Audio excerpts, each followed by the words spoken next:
before.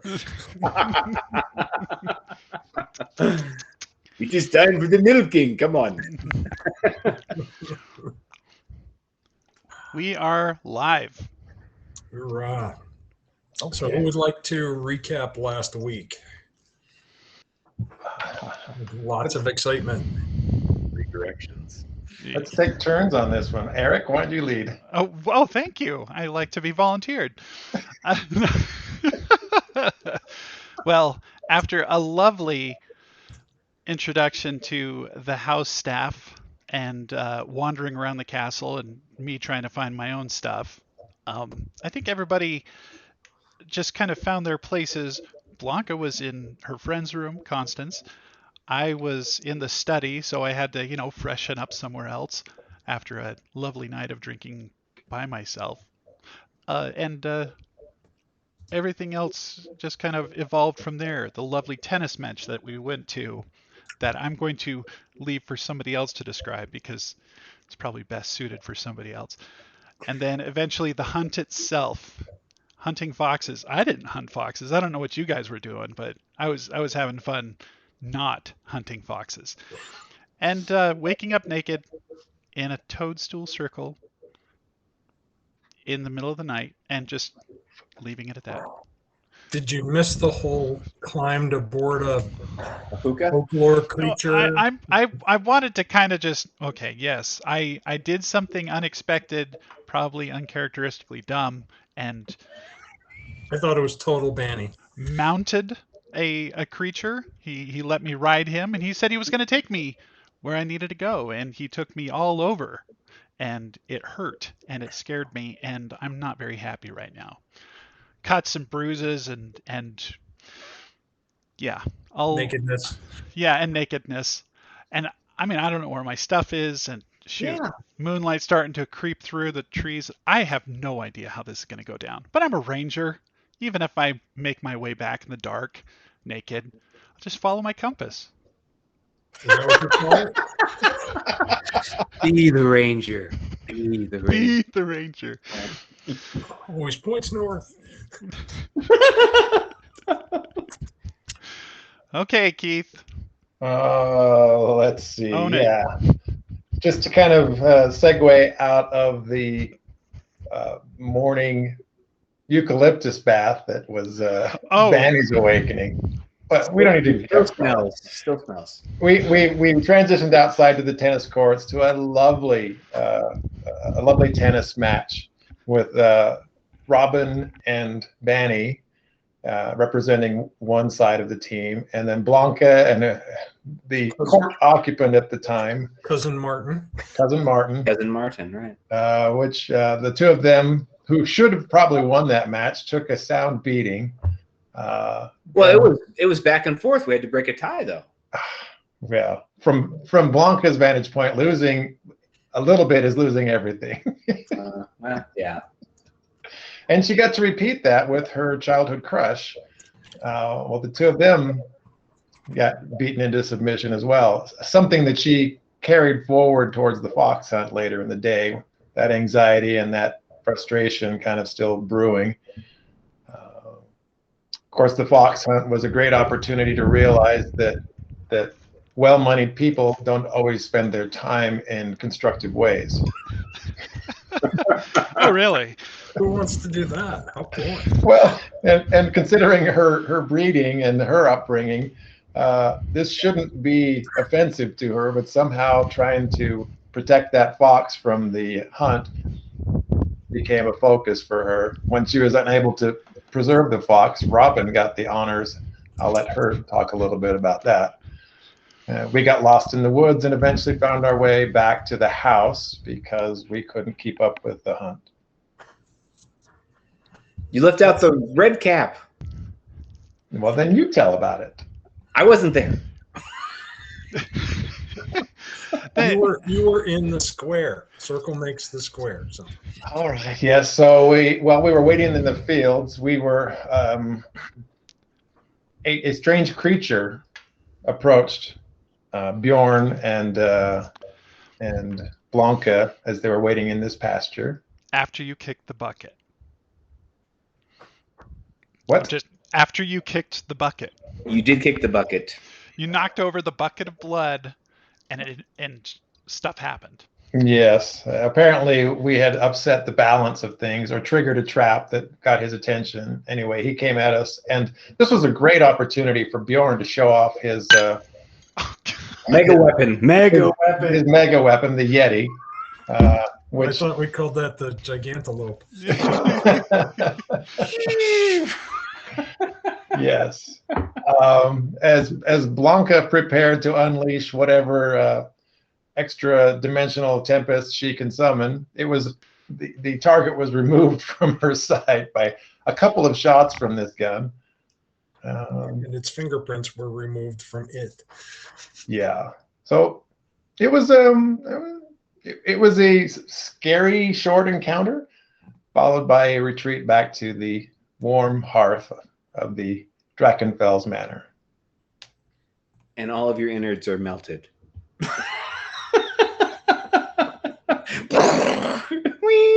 Speaking of melting my innards, I'm going to grab a beverage. Right. And Well, how did that fox hunt end there, Robyn? I would just say that after the incredible high of learning how to play tennis for the first time ever and being out of her element of this high society, then we went on this fox hunt. And much like Blanka, Robyn too really did not want it to end badly for the fox.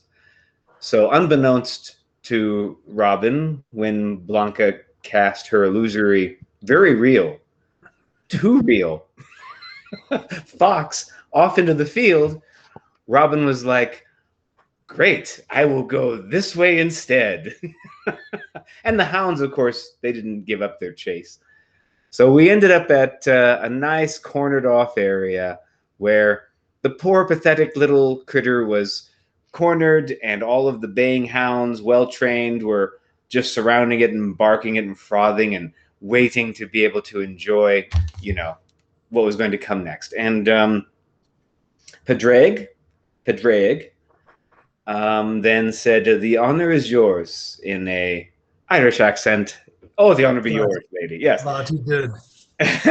And she intentionally aimed a wee bit high, but didn't pull two triggers, only one. So only one went kablooey. And then he corrected her aim downwards, and she was in turmoil inside. Still didn't want to pull the trigger. Animals are a weakness for Robyn. She instead lucked out with a botch roll of a 1, and therefore it went click. So she thought, oh, what relief. To which then Padreg says, "Not your lucky day, ma'am," and just unleashes 2 of the hounds to then just destroy the little, fox. That's how that ended. Yep, that pretty much sums it up. Mm-hmm. Yes. Ironic that the one who did not want to kill the fox was the only one that could keep up with the fox hunt. And totally unintentionally, yes. Yeah. Outran everybody, ran up to the fox. I'm going to save it with the shotgun. I wish that I had been able to think of some other clever thing, but I mean, Robyn's out of her element anyway. How do you think of something? You're more of an urban ranger as it is, right? Anyway, right. Yeah. But she protected all kinds of animals living amongst our urban environment as a little girl, if you will. Yeah. That's why she loves cats. Didn't you get some kind of funky warning about foxes? Somebody did, right? Yeah. I'm looking at my notes, like, what? Did I miss something? So the little man that I had a drink with 2 sessions ago, he brought it up and said, don't bring any cats into the house, or don't keep cats. I don't like cats, and foxes don't. And I'm just like, well, we're going on a fox hunt. We'll get rid of them. And it's like, no, don't kill the foxes, or you'll have to answer to Maeve. Maeve, what is it? I think it's Maeve. And then it was like, Maeve, yeah. Don't go on the fox hunt. And that's why Bani, with an expert roll botch, also completely missed out on the adventure. So They didn't say anything about Fuka. yeah, those things are fine. But now at this point, I'm like, okay, what can I shoot and what can't I shoot? Because now it's a mixed bag. I keep trying to remember, yeah, and I keep trying to remember in my own limited information, world, right? So Robyn knows none of this. I guess it's a good thing that she didn't shoot him, maybe, don't know. But we do know this about Bani, but again, Robyn doesn't know this about Bani. The 3, rolling a 3. Hey, shut up.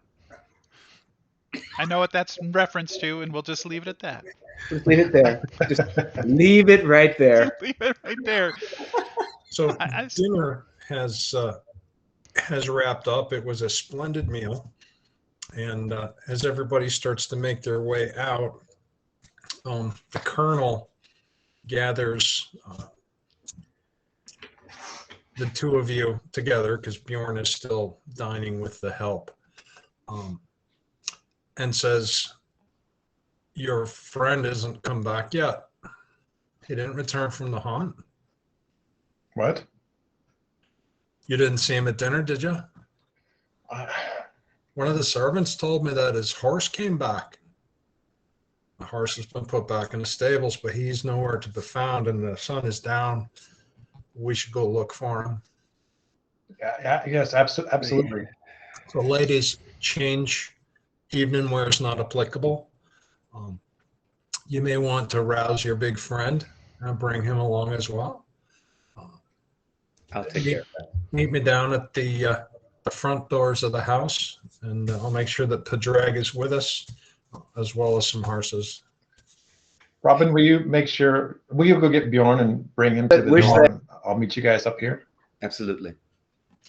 As you're preparing yourselves in the house, one of the grandfather clocks chimes 9. You're getting into your riding gear, your adventuring type gear. Mm-hmm. Okay. And first I get Bjorn. You find him. He's down there causing a couple of the staff to goof off. Oh. And as they hang out in the common area. Is the girl still cowering away from him, or is he at least stopped grunting enough? She's off duty somewhere, but this looks like one of the other kitchen people and a maid, and it's not long before the head housekeeper comes in and just shoos them back to their duties and empties out the room just as you're coming in. Bjorn has himself a good-sized flagon of some kind of fermented beverage. Bjorn. Yeah. We need you. Bani still hasn't come back, but his horse came back. So we're going to meet at the front and go together as a group. I'm going to change. I misunderstood. Do you need me to help you change? She did tie that. No, not now. How do you take this off? She goes wandering to her room. I can help you. You go off to change. Blanka, are you doing the same? Yeah, I get changed. I'll inquire as to the armory master's whereabouts before I do so. You are told that Mr. Padreg has summoned the stable master, who is supposed to bring your mounts around to the front of the house, and you can find Mr. Padreg in the trophy room, and you're given directions. I will make my way to the trophy room before going to change.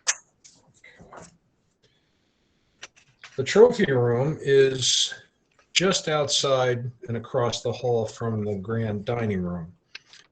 You push in, and it's a very high-ceilinged room. Taxidermy is everywhere. Mounted heads, freestanding animals. There is a full-size Cape buffalo. There is a full adult white rhino stuffed in a charging position. Looks like a lot of exotic animals. There are wall-mounted weapons throughout the ages, paintings, framed black and white photographs of hunts. There's naturally a bar with a steward, racks of expensive rifles and shotguns, and a wall case of what looks like vintage pistols. Mr. Padreg is in here going through the rifles, setting some back, setting others in an empty rack, while a steward goes through assorted drawers and pulls out the correct ammunition. Mr. Padreg. Takes off his hat. Yes, sir. Yes, Mom. My friends and I are going out on a night expedition, unexpectedly. I'm aware. I'll be with you. Okay, very well. I just wanted to make sure we were properly armed. I don't know what the state of the gardens is at night, but The state of the what? I'm sorry.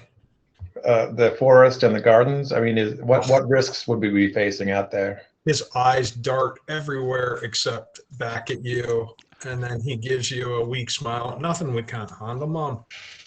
What? I'm certain that the Colonel would approve. Wait just a moment. Take a seat if you wish. Take a seat. There'll be three of you? Yes, my friend Bjorn and Robyn will be accompanying us. He moves over toward a chest against one wall and roll a perception. Oh, I must unleash my dice from their corral. Release the dice. Unleash. 13 plus 11, 24. Oh boy. He jingles as he walks, and you look down and you see that he's wearing spurs. But they're not fancy silver or anything. They look like they're made out of wrought iron. He goes into this chest and pulls out 3 more sets of iron spurs, sets them on a table, looks at you and says, Mom, you and your companions, what caliber will you be shooting? I was looking for a carbine, if that's available in the armory. Right. I think I can help you. And he pulls out a beautifully cared for wassa, and it looks like it's had quite a bit of etching and scroll work done to it. The woodwork is polished to a high sheen. You know how to use this, Mom? I have been trained in it, yes. He hands you a pair of spurs, the rifle, and from a drawer he pulls out a box of ammunition. It is absolutely unmarked except for a C stamped into the cardboard on top. He checks it to make sure there's rounds in there. Those are cold iron, Mom. Make sure that you're loaded with that and nothing else. Sling the rifle, look at the ammunition. I'm not great with armaments and that kind of thing, but does this appear to be made on premises? Kind of. Well, they're certainly handcrafted. And as he sees you examining them, he says that he loaded them himself. He manufactures all of the ammunition on the estate except for the truly exotic work that he has to get from overseas. And your companions, what will they be loading? Well, I know Robyn's partial to handguns, and I think Bjorn probably just needs the proper ammunition. He's brought his own arsenal with him. Was that thunderclap I heard? The 2 thunderclaps on a sky blue day? Yeah, perhaps the two of you should get better acquainted. Lord, I thought it was Judgment Day, and I was going to have to atone for the things I had yet to catch up on. Well, for him, I might have something just for him, and I don't know if I can. I don't know if I can duplicate his thunderclap, but your young lady friend, if whether it's a revolver or automatic, I'm certain that I can provide some cold iron. Very good. All right. I'll meet you outside. Yes, Mom. Now, I don't mean any offense, but there's no requirement that you go, milady. There is a requirement. He's my friend. As you wish. He grabs up his ammunition. He gives you the extra 2 pairs of spurs to give to Bjorn and Robyn.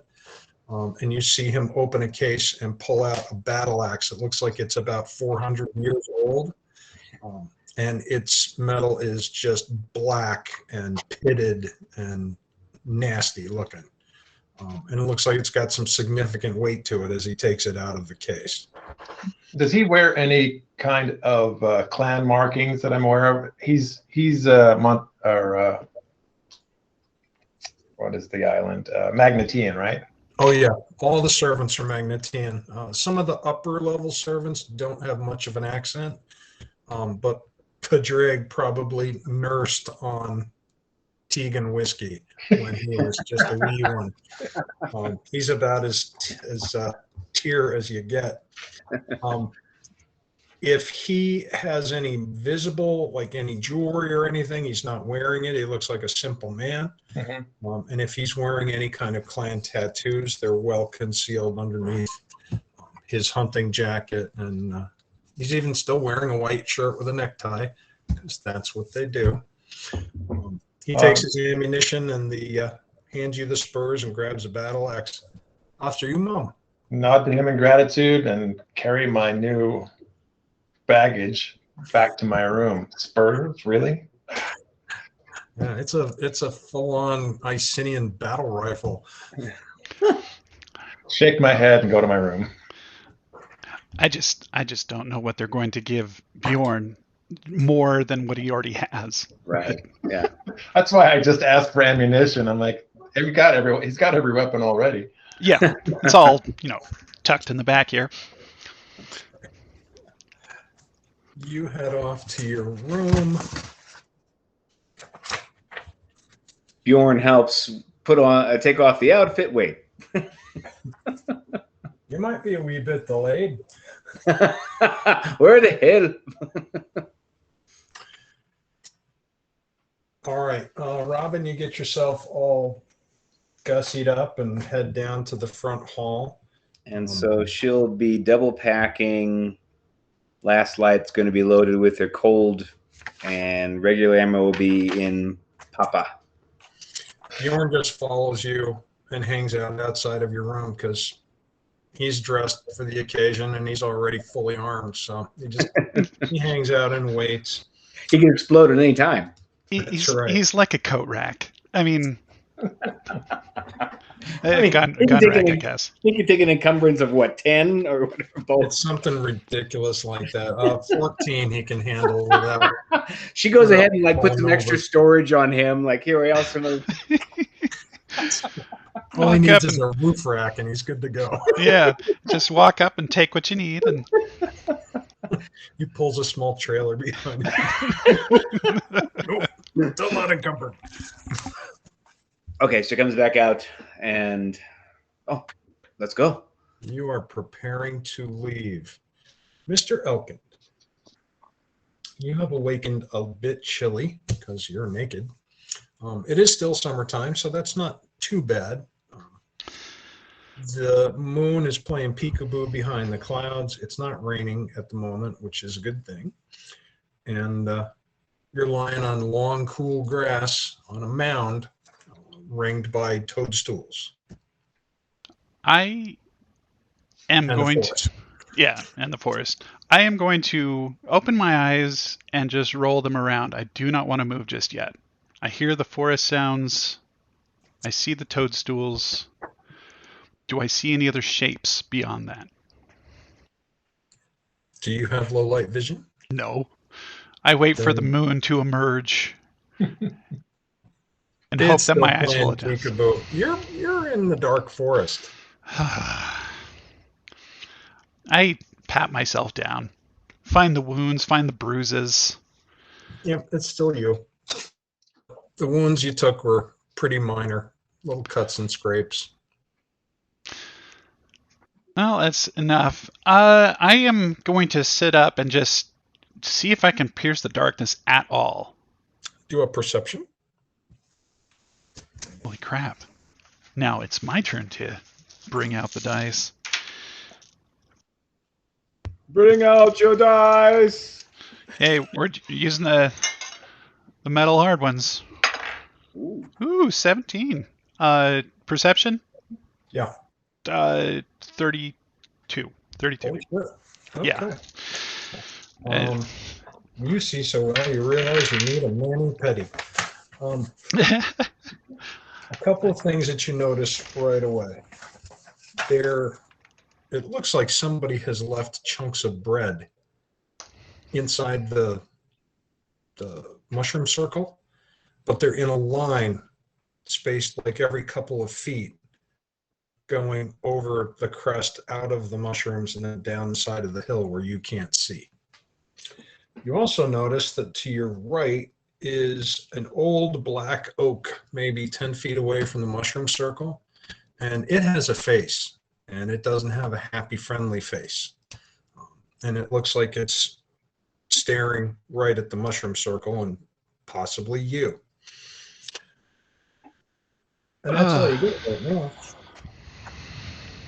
Okay. I am going to stand up in the circle and see if I can get a better view of where those breadcrumbs go. It's not to lead me out. I'm not going to eat that stuff. So it's something leading in. So I'm wary that there's going to be something approaching fairly soon. So you look at the E.T. Reese's Pieces line. Yeah. And you see that they go down the little hillside into a small glen and stop at what looks like a pile of folded clothing, a satchel, looks like some weapons. Okay, it's all my stuff. Before I emerge from this, so it's all down there. Is there a stick or something on the ground that I can use as an improvised club just to give myself a feeling of safety and security? Just hold it close. Sure, roll a d20. Look for a 1 or a 2. A 1 or a 2? Yeah. How's a 19? Yeah, there's something you can grab for security, but it ain't a stick. Well, it's what we do. It's what we do.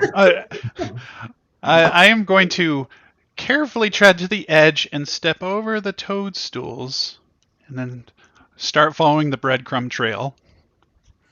It leads right down to all your shit, folded neatly, piled. First thing I'm putting on are pants.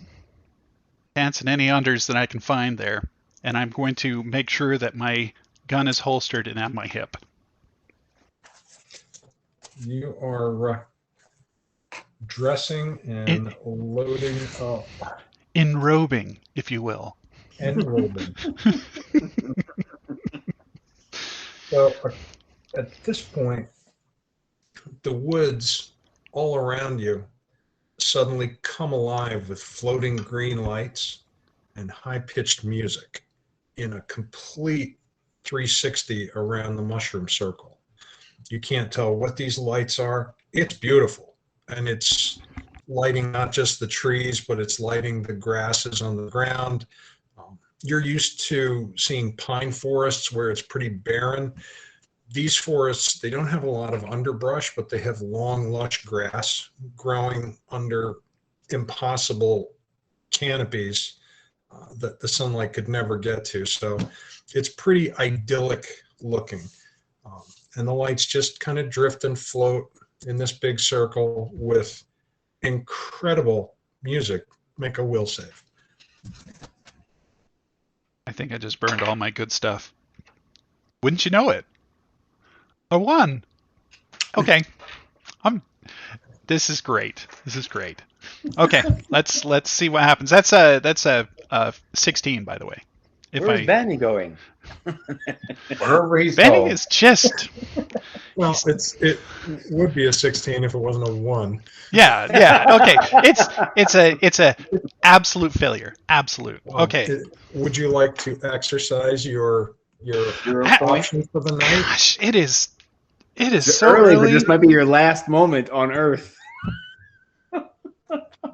I mean, oh my gosh. No, actually, I'm gonna let this play out. I know how it is. Whenever I re-roll, You can't get a 1 again. No, but I doesn't mean I'm gonna save from whatever's there. I'm rolling with it. Whatever happened, We were about to die. Salute you. well, I also jumped on the puka's back with Yes, you did. a very So you low are roll. absolutely fascinated with the beauty and music of the forest. And you begin walking into the forest, and strangely, a path begins to appear in front of you, and it shimmers with a little bit of gold. And it looks like maybe 100 yards down this path is an old stone archway, just freestanding in the forest. A few vines hanging off of it, and beyond it is the most beautiful light you have ever seen in your life. And you're walking down that path, and then that's where we'll leave you for the moment. All right, our intrepid adventurers assemble out in front of the manor, and Grandma Ismay comes stumbling out onto the front step, sloshing her martini, demanding from her son to know, what's the meaning of this? Why are you all going out in the middle of the night?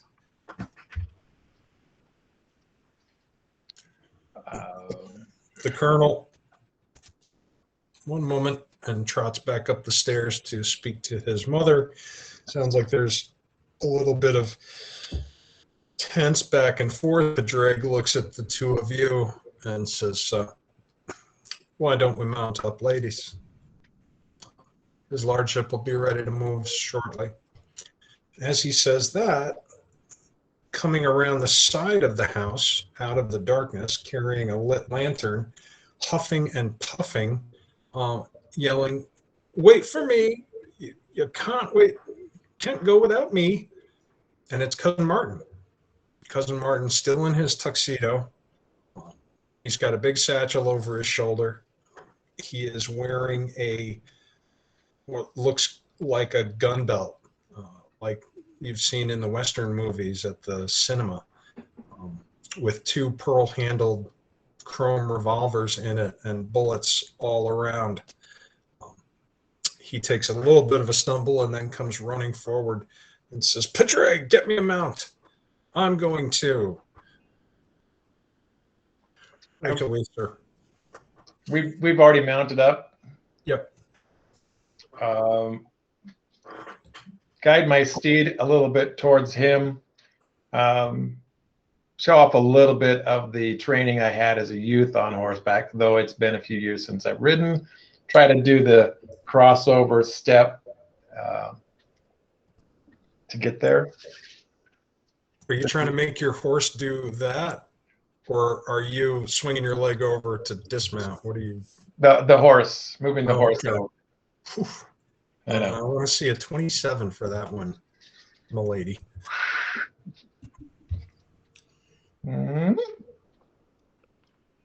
Natch! Oh! What else would you like the horse to do for you? Yeah. Somehow you got on a Lipzinger stallion from Portugal. This one knows what to do. It wasn't me. Its mane braids itself into a pomp. William Shatner approves his horse. I'm going to want that roll later, and I just wasted it on pomp and circumstance. It's very Blanka. You Lipzinger your way over in front of him, and he just kind of staggers and stares up at you. I can That's tell he's amazing. Lovely to meet you, my lord. You're out awfully late. Why? I was at dinner with you, and then I heard that you were headed off on an adventure. I was ready for an evening of billiards and brandy, but this is ever so much more exciting. Just take a moment and appraise his inebriation level versus the guns and the event to follow. In the dark. Do a perception. Oh, it's quite well lit out front of the house. Okay. 17, 20, 28. You remember he was pretty much in his cups during dinner, But then the only time you haven't seen Martin in his cups was playing tennis. And even then he smelled like he had been in his cups. Looks like this is probably a regular state of affairs for your favorite frat boy. Does he appear to be able to manage some level of composure in his current state? Yeah, you practically live with a functioning alcoholic, so you know what it looks like. Is that Bjorn? Maybe so. My inclination was to give him some reason to stay behind, but I welcome the company as long as he's not shooting at us. Intentionally. Padreg comes back down. The stableman comes up with another mounted horse. And the colonel says, my first instinct was to bring one of the cars, but we may have to leave the road. He made sure that Robyn and Bjorn have their iron spurs properly mounted to their boots. And he tells you that he kind of gathers you close together. The three of you, where Cousin Martin, who's figuring out his horse, will not hear you. And he says, make no mistake. Fairies are real, and they're here. And your friend could have been taken by anything. But if you come upon something that has rabbit ears, but a long tail that's not a rabbit, that's a fuka. If you're wearing iron spurs, you can control the fuka. If not, the fuka can control you. But I suspect, even though Padreg will never admit it, that there are much worse things in the forest at night than the fuka. So keep your wits about you. The servants, the people of the estate, will be buttoned up tightly inside their cottages at this hour of the night. Anything moving around out there other than your friend is not a friend. Take that any way you will. And then he leads you off. Go ahead.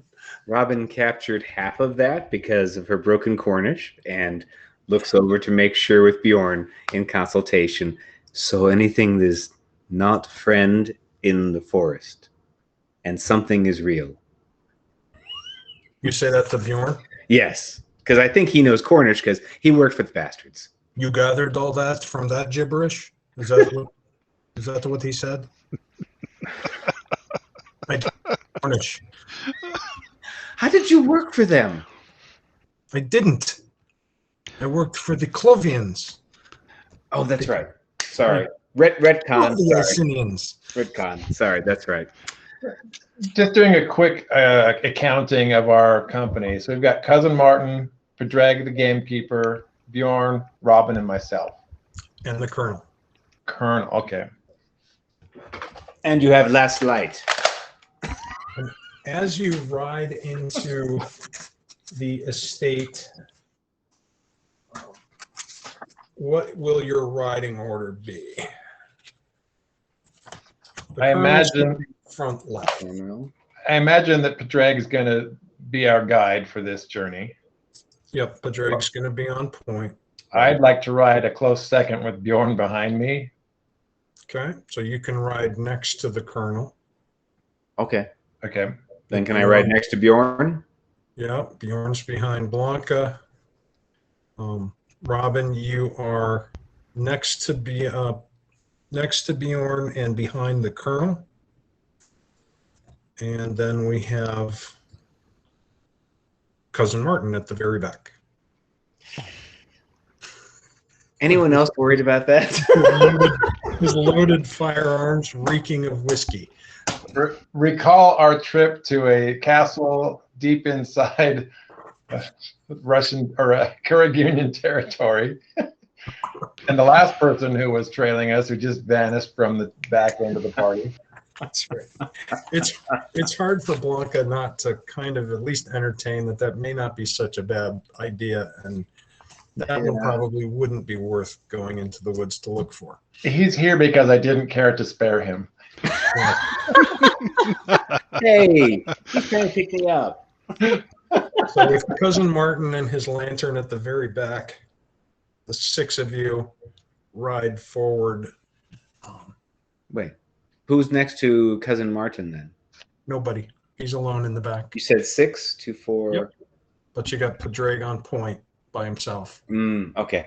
Martin in the And you back. next to Colonel. Okay. So Padreg leads you down the road to the east, where you remember that's roughly the direction of Roundstone. You pass the motor coach, you ride over the stone bridge. But before you cross the stone bridge, Padreg stops, dismounts, produces a flashlight, and very carefully eases down the embankment with a shotgun in his other hand. You see him shining the flashlight under the bridge. And then he gets back up. We're clear. Puts his flashlight away, mounts up, and takes you over the stone bridge. Gamekeeper? Yes, Mom. What is it that we're looking for under bridges? I'm just checking for structural integrity. I am. Does he even try to mask that statement? Take it as you will. Beware the Moors. Try to forget all the childhood stories I was read. Yeah. You hear Bjorn look. He looks at you in the darkness, and you hear him say behind you, "Very, very bad things under bridges." Oh God, bridges are bad.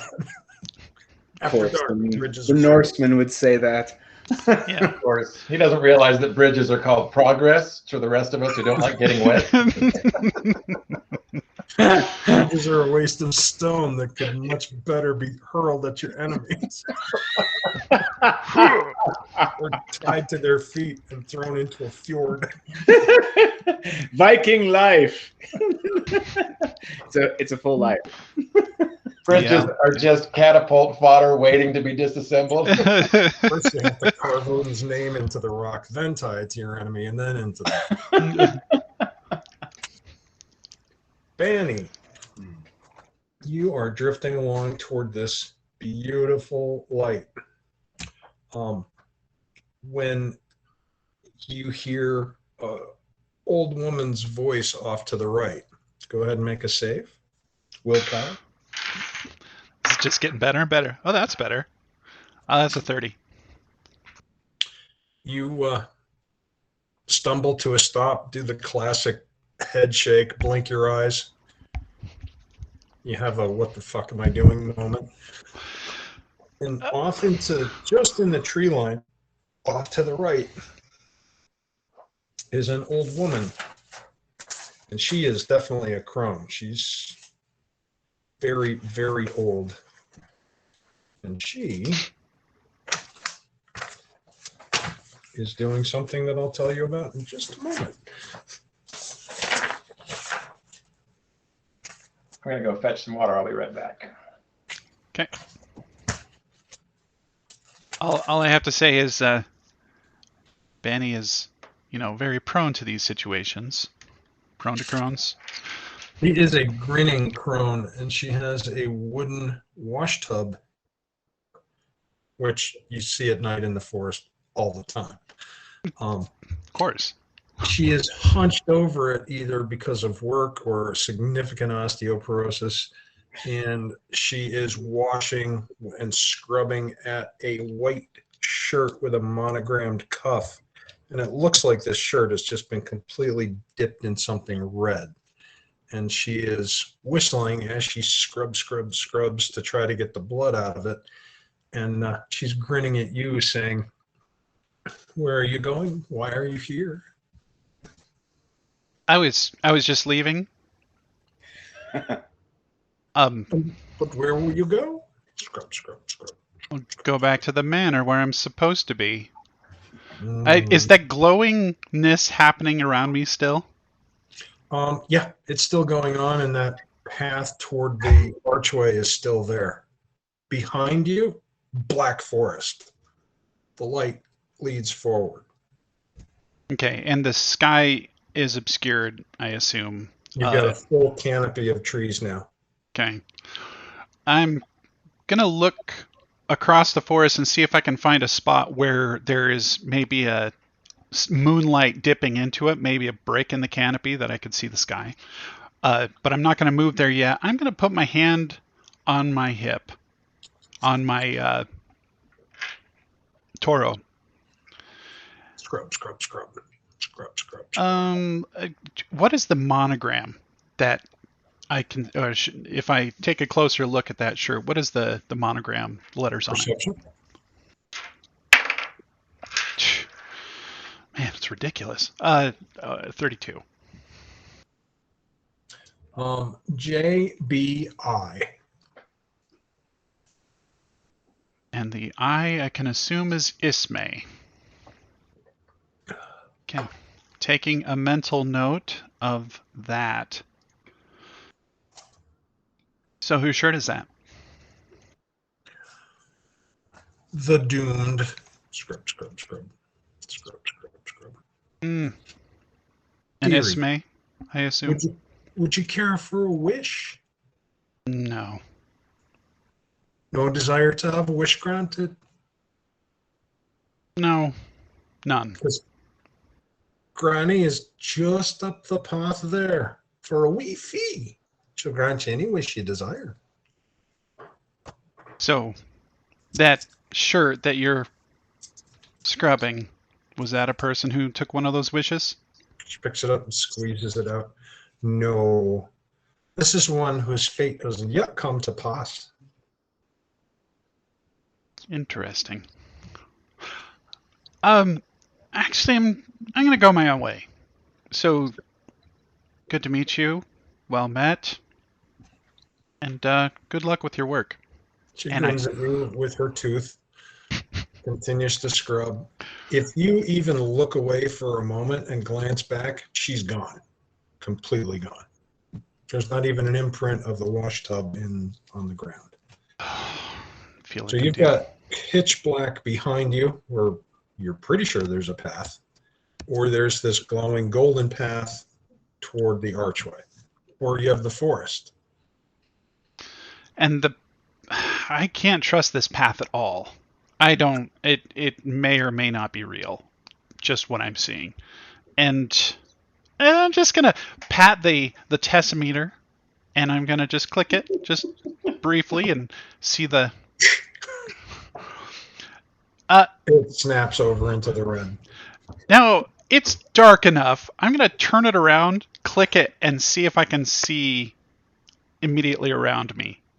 I don't know how much light this will produce. Oh, it's Candle? yeah, not even a candle. If you had a radio and you keyed it and you got that little red light, Yeah.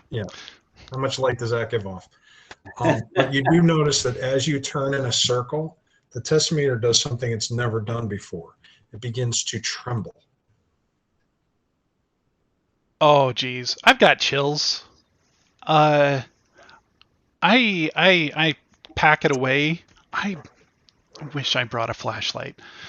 I'm going to see if I can see through the trees. If it's just dense, I'm going to walk with my hands out, but I am not going to walk down this path. I am going to either take a 90-degree left and walk. So you've got the path, which is bright and clear ahead of you. Yeah. You've got an absolute black nighttime forest behind you. And off to the right and left is the forest. It's pretty dense, but you can see by the light of these floating green orbs everywhere. That looks fairly well lit.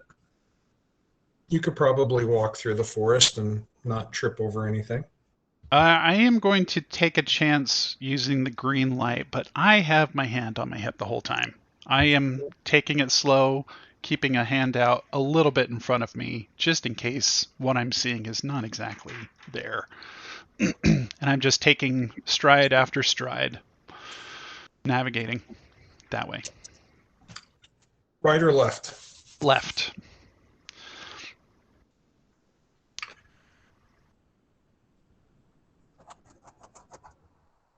You make your way off the path and into the forest.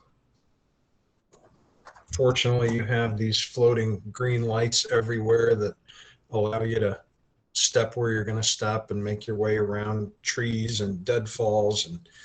And you have a survival skill.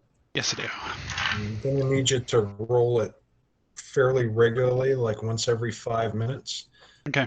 To try to stay on a straight course if that's what you're trying to do. Yeah, I am definitely trying to move in a straight path because that gets me out of things. That is a 22. You realize that you almost tried to climb over the same deadfall a second time and are able to backtrack and correct and move into the woods. You think you're correcting anyway. Anyone's guess at this point. Intrepid mounted heroes. You pass the dark and quiet vicar's house, and instead of taking the turn toward Rome, you head to the north. Padreg asks, could to have my 3 guests ride up here with me for a bit? Mount forward. Robyn's itching, so she probably comes up right next to Blanka real quickly. Hey, Robyn. How's the steed? I love him. He's very sweet.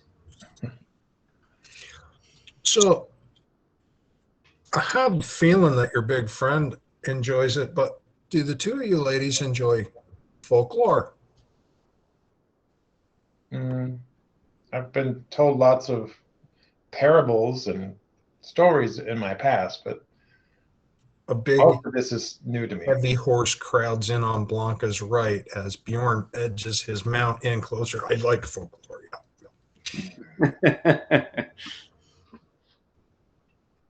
Carry on.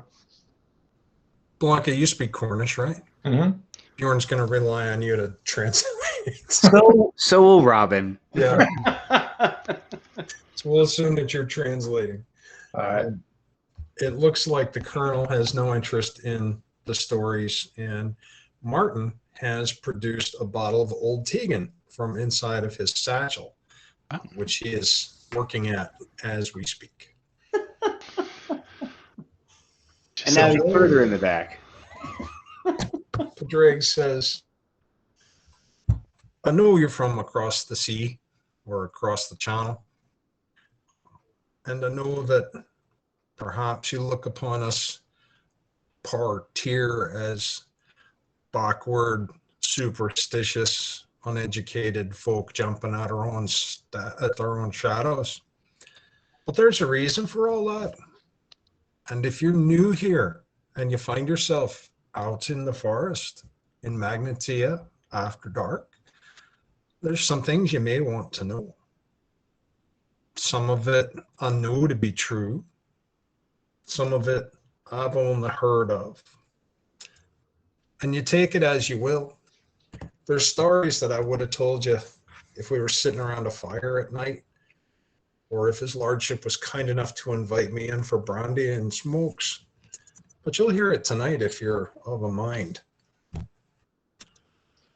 There's things been going on in the tier that go back all the way to the first world. Not this world. Back before this world was even inhabited. It's the first world I'm talking about. And there's a crossing over. And those of us who've been around for a few years can feel that the worlds are very close. For reasons I don't know, the first world and our world have started to rub up against each other. And I'm not talking about your middle Welkin, if such a place even exists. This is different. This is the first one. So while you're on the property, there's some things you want to be aware of, some things that the wee folk are known for. I believe that your friend found a fuka, or that the fuka found your friend. We can hope that that's true, because a fuka means no harm. And they will take you for a ride and bang you up a bit, but they'll leave you in a safe place. And they may strip you naked, but they always leave you clues to find your goods. It's great fun for them.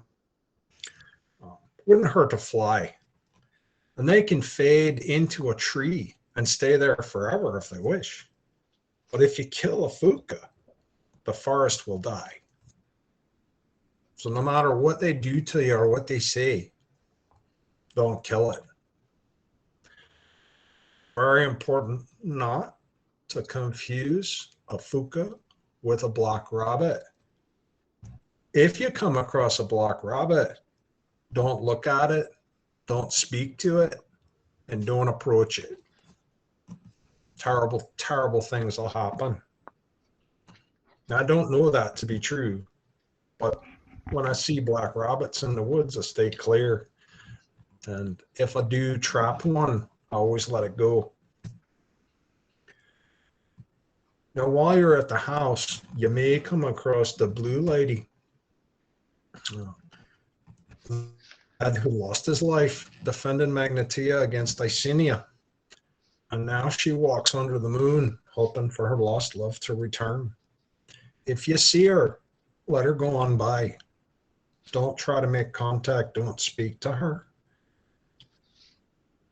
If you do, she might unleash her wails of agony and strike you dead. Her I've seen on the property. She likes the gardens, but only after midnight. He checks his pocket watch. Only 9:30, we're making good time. You want to watch for another girl, Red Mary? Red Mary's a wee different than the blue lady. She was a tear maiden, wrongly accused of murder long ago and stoned to death. And now she seeks vengeance on the living. They say if you go into a graveyard at midnight and speak her name 3 times, she'll appear.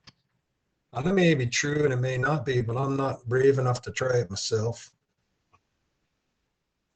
I've heard that children will do that, but never in an actual graveyard, unless they're stupid Icenian children. And then they get what's coming. Now, if you should come across a bowl of blood or a bucket of blood, you need to kick it over. But when you do, you need to turn around 3 times so that he who filled it kind of see you. And he'll never know who kicked over his bucket. What you're fearing there is a red cap.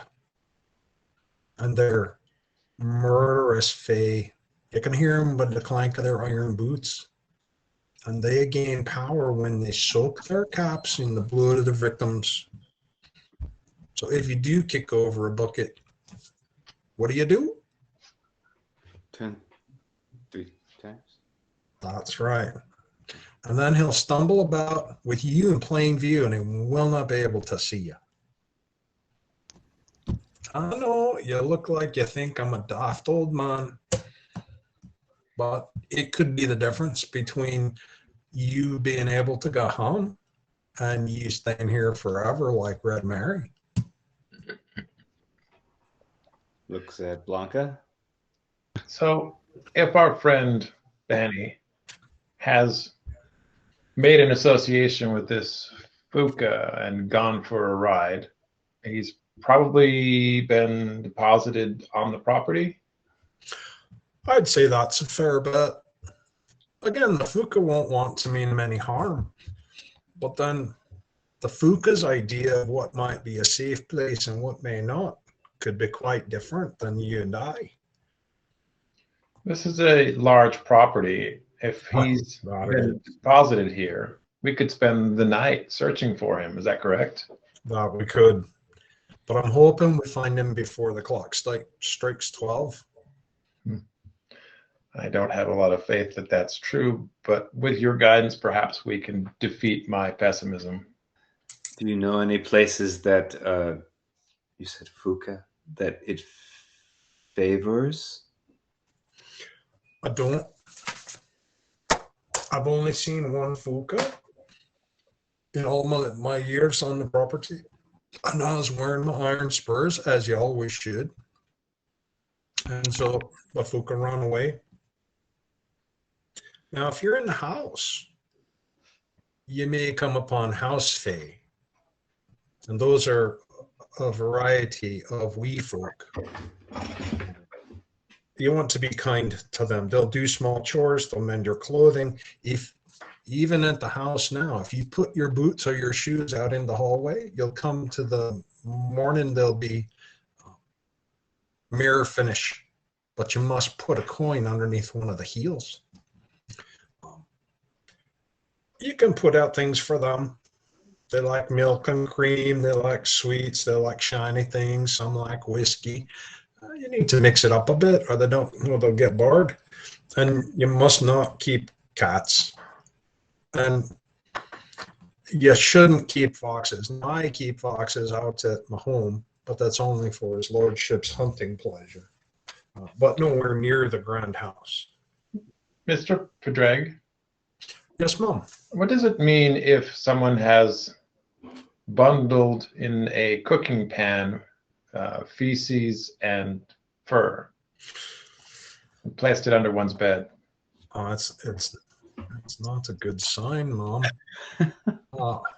There's several things it could be. It's certainly a message or a sign of contempt, but it's not that the wee fae would do. Could be a leprechaun. The older they get, the more cruel they become. If you're to meet a leprechaun and he's a youngster, say less than 600 years old, then they're generally friendly.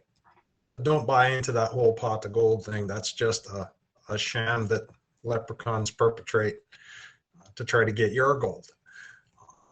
But the older they get, the more dangerous they become. And the old ones, 1,500, 2,000 years or more, they're downright murderous.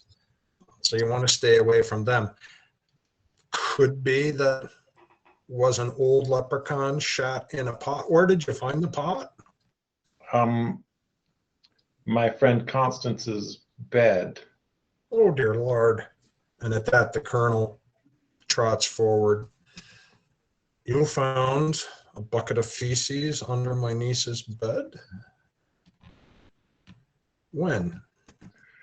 The night of my arrival, I was checking the room for dangers, hexes, whatnot. And as I checked under the bed, I discovered the offending material. I took it out into the hallway. I imagine the servants removed it by morning, but This wasn't a bedpan, though. no. I believe it was from the kitchens. Oh. Padreg, we're going to post guards on her room anytime she's in there asleep. Constance says that you wonderful people may have talents for this sort of thing. We've dealt with some odd encounters over the last year or so, but this estate presents us with new material to comprehend. As was said by our guide, we've had some contact in the Middle Welkin with these creatures, but this first world or old world, it's new to us, and hopefully we are equipped to deal with it, but I don't know. Well, I've faced enemies all over the globe, but I also fear the Fae.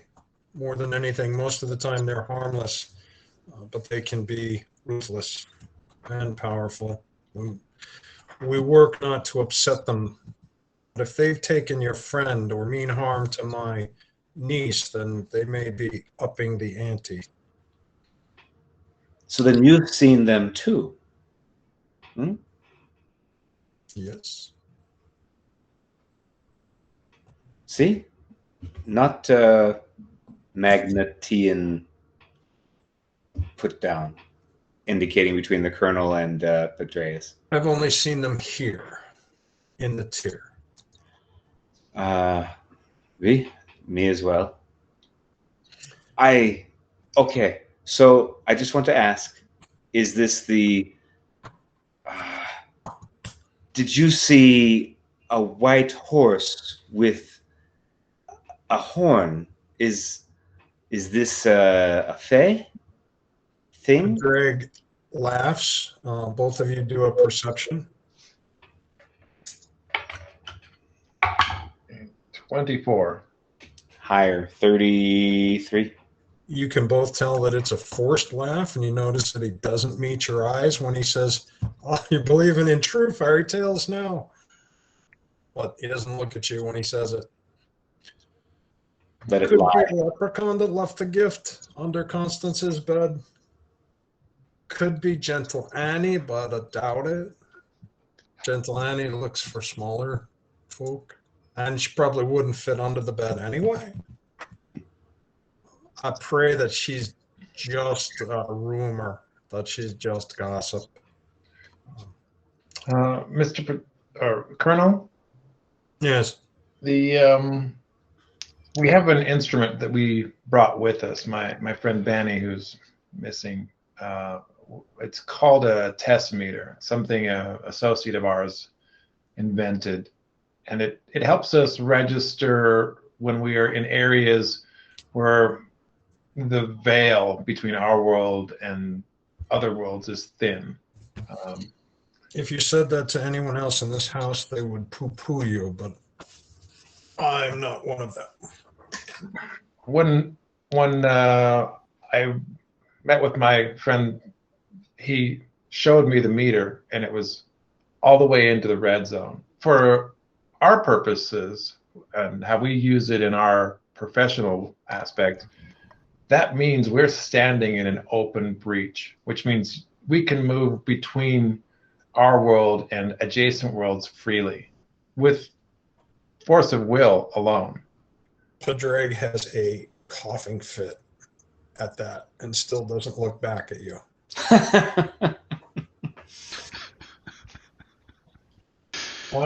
I have noticed that they've been more active lately. And there's something I found on the grounds that I'll show you when we get back to the house. I tucked it away in the library. Perhaps you can understand it better than I. Even Padreg doesn't know what it is, and he's being honest when he tells me that. Honest as a vicar, my lord.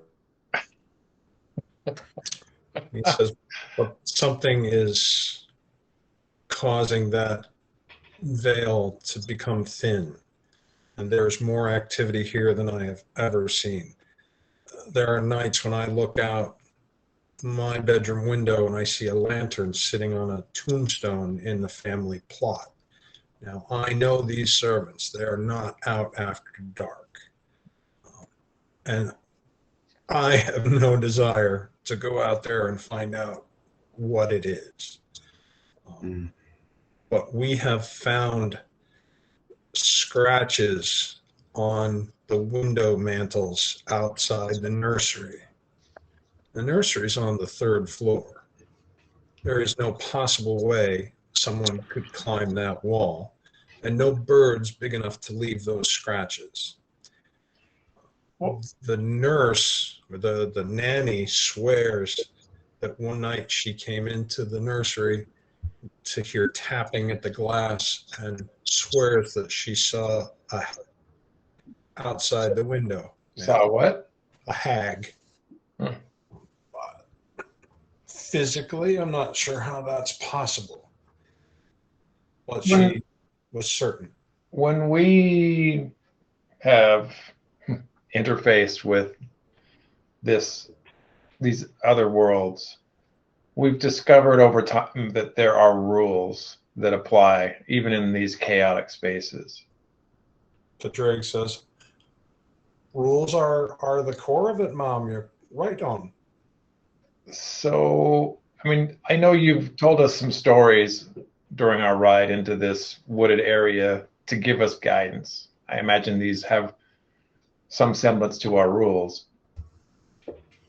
Or maybe I'm just passing the time. Maybe I'm just a daft old man telling stories.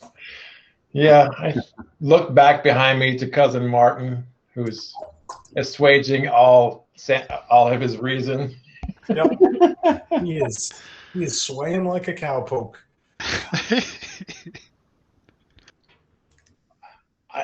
I imagine most folk don't give credence to what you say, and it might sound like the ramblings of a man who's lost his senses. But our interactions in this world have taught us that the unreasonable is probably reasonable. Well, Mom, I hope you're wrong. I hope that I'm just an old man telling stories and that we find your friend wandering about the woods, ready for a warm fire, a hot bowl of stew, and a warm blanket. I'm certain that's what we're going to find. Well, if anyone can find problems that are unnatural, it would be our friend Bani.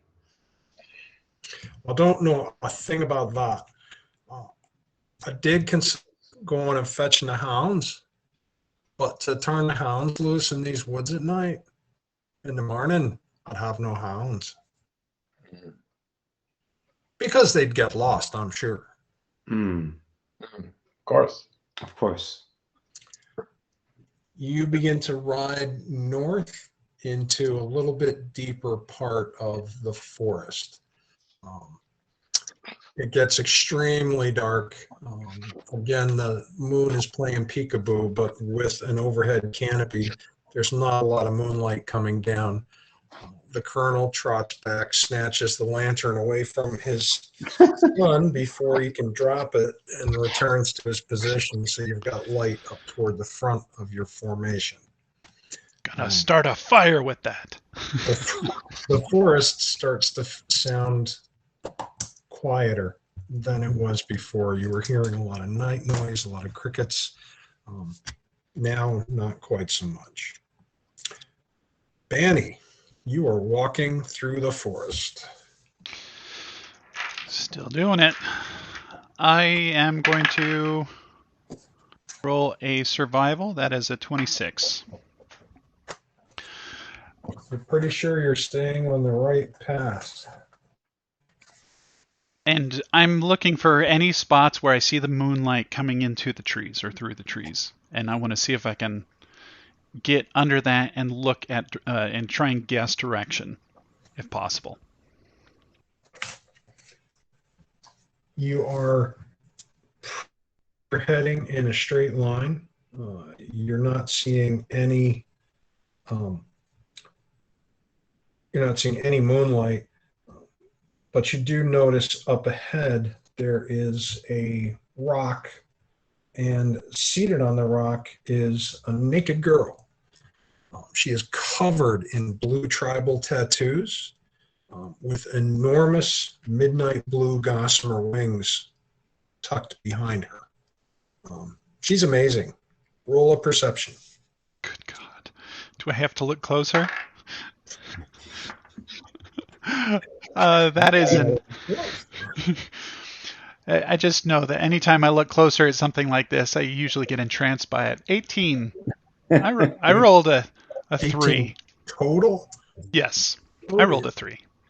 Blinded by the blue light. Just, wow. Don't see the fangs and the blood dripping. Oh, whatever. Look at the wings. Just look at the wings. Just look at the wings. What is this about? Wait, She's beautiful. She's actually got some Alacara features to her. One bit though, I did notice tribal tattoos Yep. I've seen tribal tattoos before. Do I recognize the tribal tattoos? Wow, they're really familiar. Only had gotten just a little bit better. Yep. I'll have to think about Almost this. there.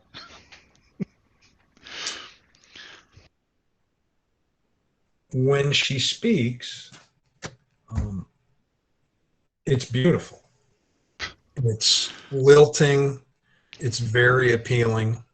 You're not feeling that same fuzziness, but it could be that the reason you can't take your eyes off her is you're a man, and she's an exceptionally well put together female. I won't go far as to say female human, but Bani's used to that. I do need you to make a will save. Come on, better than that. You can do it! Oh my god. Every single will save is a 1. I swear. Except that last one. It was a straight up 1. Man, entranced. I have problems. I have real problems. You just want to be victimized by... Never mind.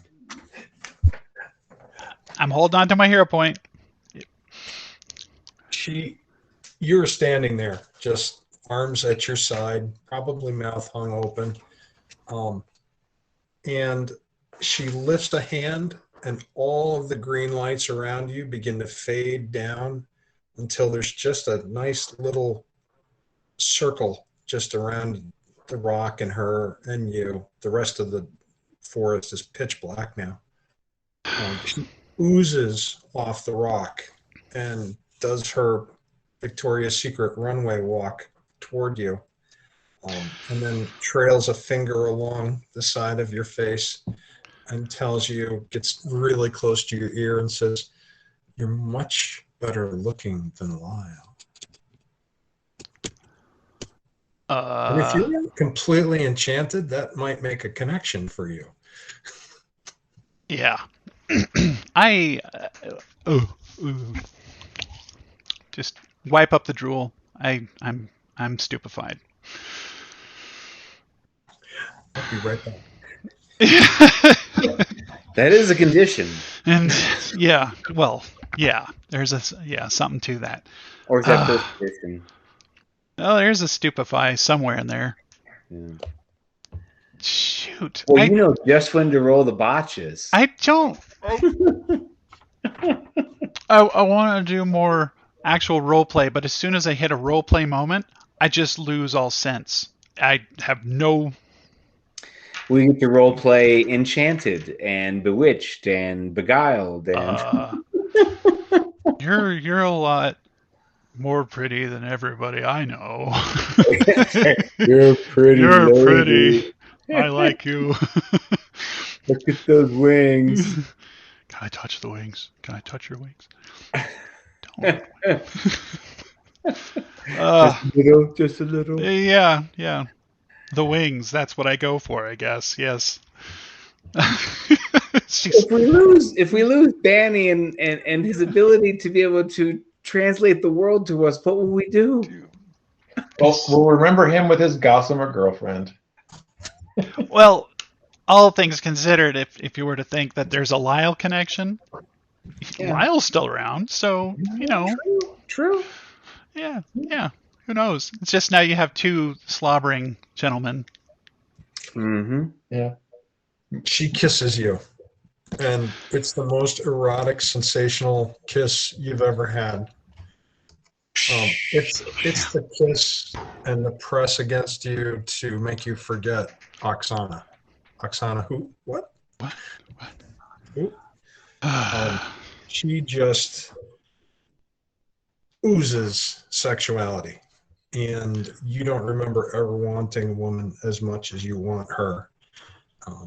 And she slides around and starts nibbling your earlobe and says, "Will you come be my slave?" Make a willpower save. Just come on. You're at a -4. Nice knowing you, Bani. On the positive side, I mean, like, there are worse fates.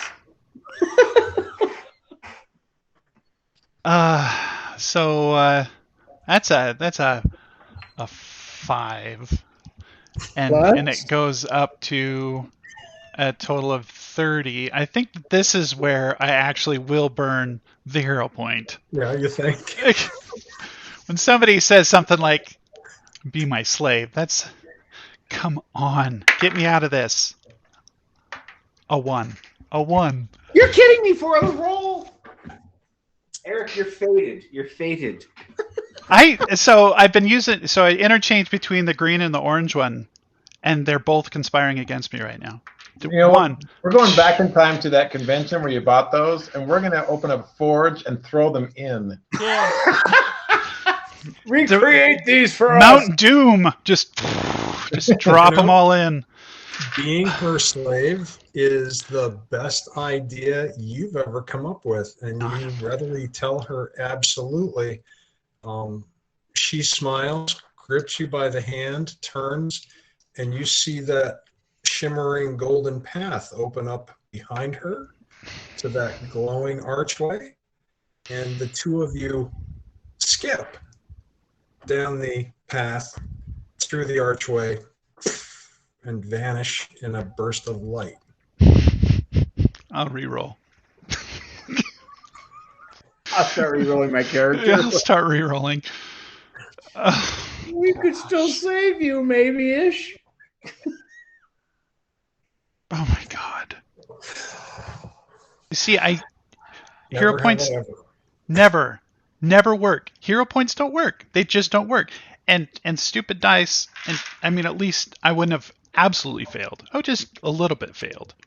I think we've got some good lyrics here. I mean, don't ride the puka. Yeah. Instead of "Don't fear the reaper." Don't ride the puka. Don't ride the fuka. Don't fear the nymph. Don't. That's right.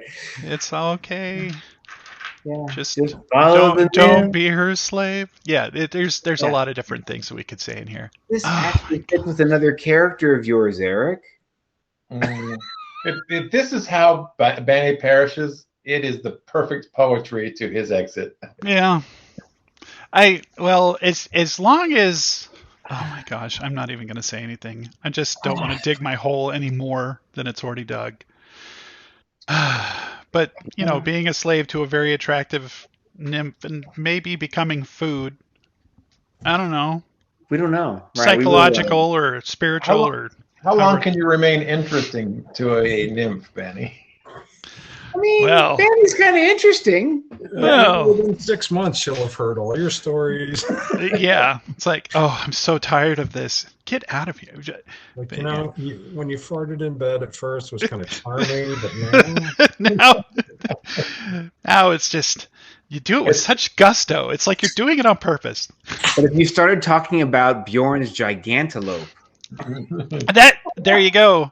I just say, my friend. didn't mean to kill John. Sorry. Okay.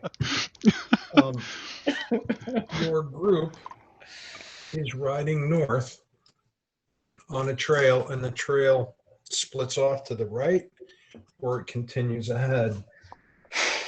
You hear growling coming from up that trail to the right. It's deep, like in a big dog's chest kind of rumble. And as you glance up there, you see a pair of silvery eyes, maybe 50 yards up that trail. Weapons immediately come out. Yeah. At least firing over the head to try to frighten off a loud noise. Is that what you're doing? Mm-hmm. My gun's out and at about a 45-degree angle up into the trees. Are you firing? Not yet. Oh. I'm looking for guidance from Padreg. Padreg says, "Nobody move." Oh, this is what I feared. Look out at an angle between us and the reflected lights. use my low light vision to help get a little better lay of the land. Okay. And in a spot between the target and us, focus on broadening and growing the foliage to look more dense and more imposing between us. It starts at a small area and grows over rounds. So, Do you gesture? I mean, is there a way that we can see it's you doing it? Just curious. Do you yeah, have because they're animals, I won't suppress my conjuring, Okay. and I will reach out and make it look like briars and brambles are between us. Well, you are the only one with low light vision. So you're the only one that's going to see what I describe. Everybody else sees a trail with those pinpoint eyes. But with your low light, Blanka, what you see is about 50 yards down this path. The path doesn't look as wide as the one that you're on now. The one you're on now, you could probably drive a motor vehicle down. This one is probably a horse path. What you see down there is the biggest black dog you've ever seen. And it's so big that you calculate that if Bjorn was standing next to it, he wouldn't be as tall as the haunch behind its shoulders. It's got its feet planted, its head is down low. But the most disturbing thing is it doesn't have a dog face. It has something out of a child's nightmare face. The first word that jumps to you is goblin, but you're not sure if that's correct. It certainly is not a dog, not with a face like that. Its mouth is hung open and it is slavering. And it's creating your... Yeah, just trying to give some impedance between us and the creature. As soon as I've got the spell up and running, I have to maintain a little bit of focus on it, but in an even voice, I will describe what I'm seeing and the distance to my companions. It vanishes and appears right next to your party on horseback. We're going to require some initiative. Like, translate goblin from... Ah! Blanka, you recognize a blink when you see one. Yeah, I'm a little pissed. I'm a little... And not in the consumption metal version of pissed, like angry pissed. Right. Damn it! It bypassed my impedance. That it did. Let me know when you're ready. Fire away. 26. Robyn.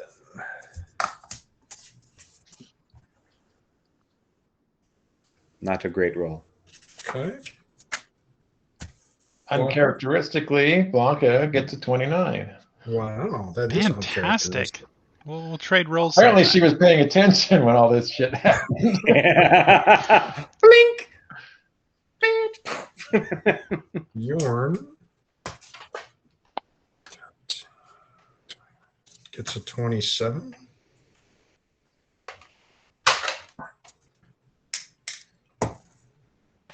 Padreg. Ooh, Padreg.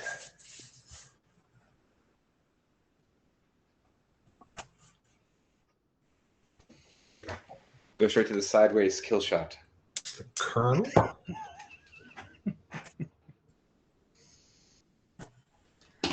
Gets a 29. Damn, everybody's faster. Good, okay. Just don't be the bad guy. Martin gets a 10. Yeah, Martin. Minus 9. Speedy. Where is your initiative? There it is. Okay. Blanka, what's your dexterity? 2. Plus 2. Plus 2? Okay, the Colonel will go first. Then Blanka. Then Bjorn. and then Robyn of the creature go at the same time. Padreg, and then Martin. The Colonel spends one action unholstering an enormous revolver, which he fires at within the first range distance at the creature. How far is it from us? Probably it can reach you in about 15 feet. Okay. It's that close. Ooh. What is its armor class? The Colonel crits it with a pistol shot. Good job, Colonel. Colonel Mustard, I presume.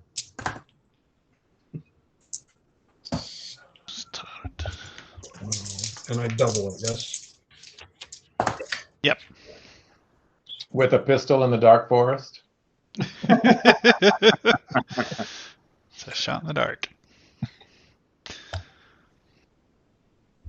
He blasts this thing, and it howls an ungodly howl. It's huge.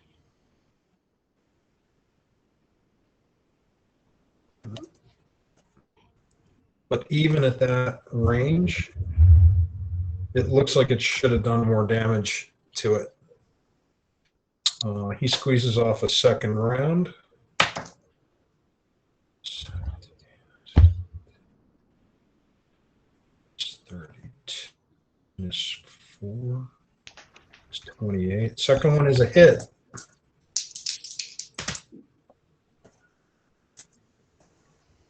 So he blasts the thing twice. Blanka. I ready an action that if this creature lunges towards any of our party, I will unleash a lightning bolt on it. Okay. So you do nothing but prepare? Yep. Okay. Robyn.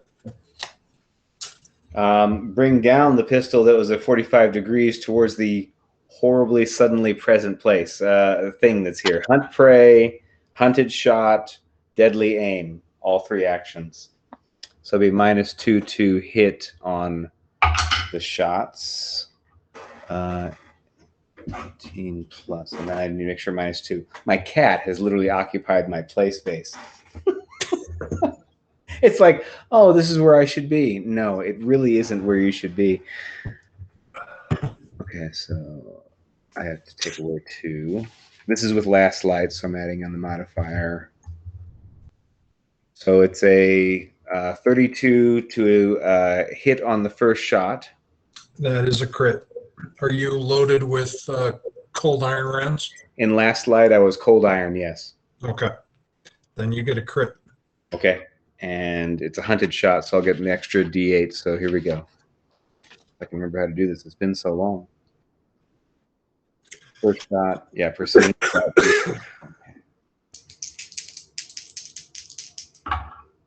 6, 8, and 7. Jeez. They want to play. 6, 8, 7. And then that was a crit. That's going to be an extra D8. 2. Then I have, this is high caliber, doing a crit for each die will be a +2. Then it's also then going to be a modifier of The square root of 17. I know, right? When you start doing the modifiers on the modifiers, and then don't forget the modifiers, actually the D8 is doubled, is it not? On the Don't hunt forget prey? your atomic table. +7 more. Shh. Hold on. I did deadly aim for a reason. That -2 cost me 2, so it'd be +4 damage versus my hunted prey, but that's not per die. Is that off of the State Farm actuarial table or off of the science biometric chart? You know, I really prefer the not that table. I really prefer. So 38 damage on the first shot. 30. And this is going to be combined. If I hit, it'll be combined with this shot. And now Dusty, my cat, wants to roll the die. Okay. It'll be combined with this if it hits. -5 though. Plus 18 -2 for the deadly aim. 20. Wait. Yes, 23 on the second shot. Miss.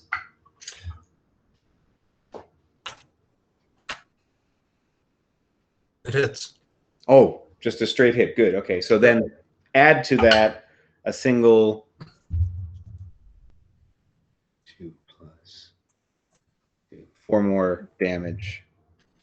And bleed 1 condition if it bleeds. If it bleeds. I did make 1 mistake. Let's see. +2 on damage. Shit. My weapon specialization. Add on 8 more damage. Okay. So See, I instead did of forget. I forgot my my coefficient, as you said. so instead of ungodly, it's now godly damage. There is a blast. It's very close. The 2 shots are very close, but not quite. There's a Bjorn's chorus of Yeti. close-range pistol fire. Blanka's ready to strike. Bjorn leaps off of his horse with his cold iron battle axe. And what you see is that where there was this massive black hound is something that looks an awful lot like a midget curled up into a fetal position. Completely naked, vaguely green in the lantern light.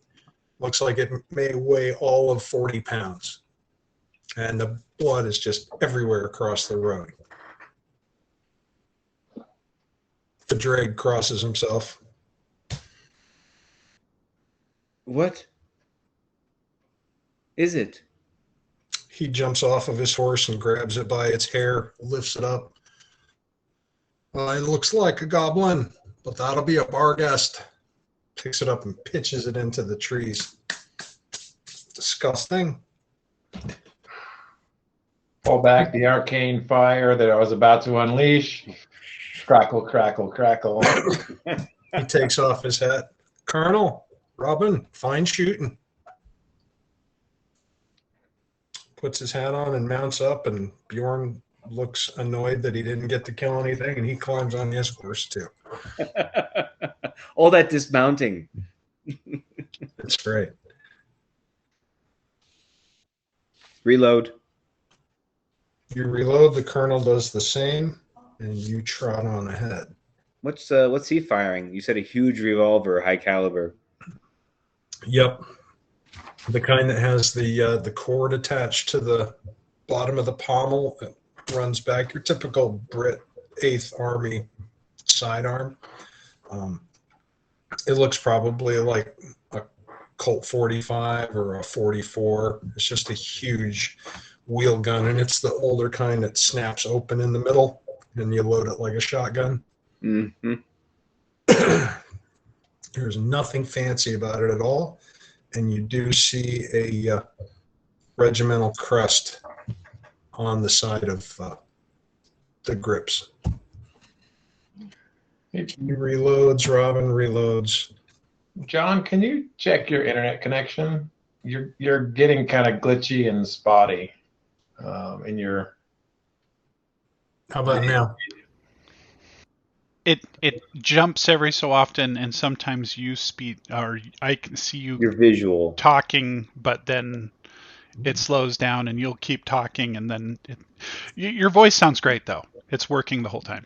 Yeah, I mean, audio's perfect. The video's coming and going. It's like you're in a you're like in an old Chinese martial arts movie. You want to fight? And me. You killed my. And it glitched just right then, just perfectly. You can just keep on talking. It's perfect.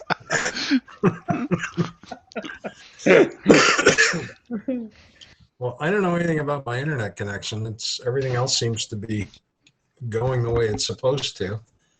I've got not a lot of bars. I should have more. Let me check something.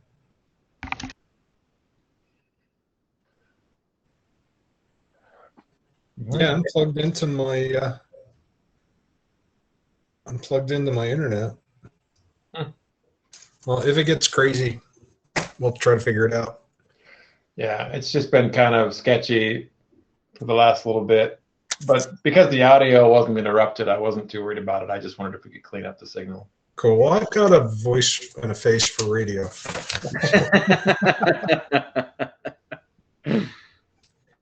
Do we want to do a 5-minute break? Sure. All right. Everyone reset your modems. We'll be quiet. Okay, stream paused.